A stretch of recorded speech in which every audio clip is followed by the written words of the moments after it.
No nii, no mina olen sealt Mansaftist, sealt EAS-ist nüüd, kes siis neid kodaraid sinna kaikasse vahest viskab.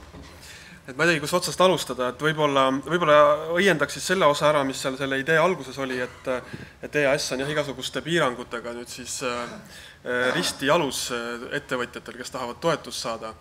Alustame sellest, et meie tegevus reguleerib haldusmenetlusseadus, mis tähendab seda, et mina kui enamuse EAS-i hindamiskomisjonide esimees, kui ma ka näen, et mõni ettevõtja väärib toetust või ta seda ei vääri, siis ma pean väga-väga põhjalikult kaaluma igat sõna, mida ma siin otsusesse panen, sest teil on võimalik tulla iga see minu sõna vaidlustada.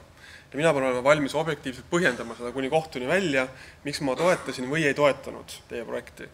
Nii et kui võib-olla teha sellist kardinaalset revolutsiooni EAS-i suunal, siis võite teha seaduse muudatuse või ettepaneku, et meid vabastada haldusmenetlusseadusest ja me saaksime palju vabamalt otsustada täpselt selle järgi, nagu me tunneme. Nii-öelda, kas olles ise endine ettevõtja või muidu vastutustundlik inimene ja ma ei peagi põhjendama, miks ma sind ei tahtnud toetada või miks ma tahtsin. Teiselt poolt muidugi ei tasu nagu ära unustada seda, et EAS on siiski riigiabi andja. Et tegelikult me saame ikkagi sekkuda nendel juhtudel, kui tõepoolest on olemas mingisugune turutõrge. Et me ei tegutse ikkagi sellel põhimõttel, et justkui EAS-i toetus on mingisugune põhiseaduslik õigus, et ma tulen ja nii-öelda vormistan selle küsimuse ära lihtsalt ja siis te võite mul üle kanda selle raha.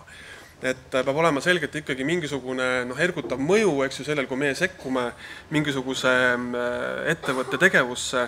Nii et selles mõttes ma arvan, et selline EAS-i kriitika oli siin natukene võib-olla liiga karm, aga ma tunnistan, et bürokraatiaga on meil probleeme, sellega me tegeleme, katsume seda parandada ja ma tulen ka hetke pärast tagasi ühes konkreetse lahenduseni, mis võiks ka osaliselt teie tõstatatud probleemi lahendada.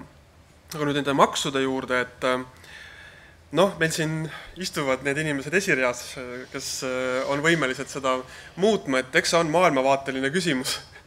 Et täna meil on kaks erakonda valitsuses, üks nendest, kes on ilmselgelt tugeval positsioonil täna, on seisukohal, et maksudega ei mängita. Sellel on kindlasti oma sügav tõde sees ja ma ise pigem kaldun ka arvama, et tõesti sellist universaalset maksusoodustust puhtalt selle pealt, kui kaua üks ettevõte on tegutsenud, ei ole mõistlik rakendada. Mida maailma riigid teevad, nad tõesti rakendavad mingitele eelisarendavatele sektoritele maksusoodustusi. Selleks, et näiteks meelitada riiki mingisuguseid konkreetseid tehnoloogiaid või mingeid suuri investeeringuid, siis Eesti kontekstis tasuks mõelda võib-olla mingitest investeeringud, mis hakkavad seal 10 miljonist ja ülespoole, võiks kaaluda tõepoolest näiteks tööjõumaksudelt, eks ju, teha mingisugune tööjõumaksu lagi, mis on tegelikult juba peaaegu et sund, sest meie kõrval naabrid lätlased on selle ära teinud, mis annab kohe nendele konkurentsieelise. Võib-olla ka energiakandjatelt, eks ju, suurte investeeringute puhul võiks kaaluda mingit maksusoodustust. Aga väiksemate puhul võib-olla, mida ma ootasin, et äkki tuleb, on see, et Eesti ettevõtted, kes tahavad oma tulu mitte välja võtta omanikele, vaid tahavad näiteks investeerida mõne start-upi, mõnda uude ettevõttesse, et see raha võiks olla maksuvaba, et seda ei käsitletaks kui omaniku tulu väljavõtmist. Ja siis lõpetuseks, millega me tegeleme EAS-is, on see, et mida me tõesti pole Eestis kasutanud ja mida Euroopa Liidu riigiabi reeglid lubavad, et tegelikult me hakkaksime kasutama niinimetatud jagatud riskiga laene. Ehk et nagu ingliskeelne väljend võite vaadata on repayable advance, mis tähendab seda, et selline tubli ettevõte, kes areneb kiiresti, me anname teile tegelikult tulevikus, me töötame selle nimel, et sinna jõuda, et me anname teile sisuliselt laenu ja kui see teie projekt tõesti jõuab maksvate klientideni ja te teenite tulu, siis te mingi osa maksate sellest laenust tagasi koos intressidega.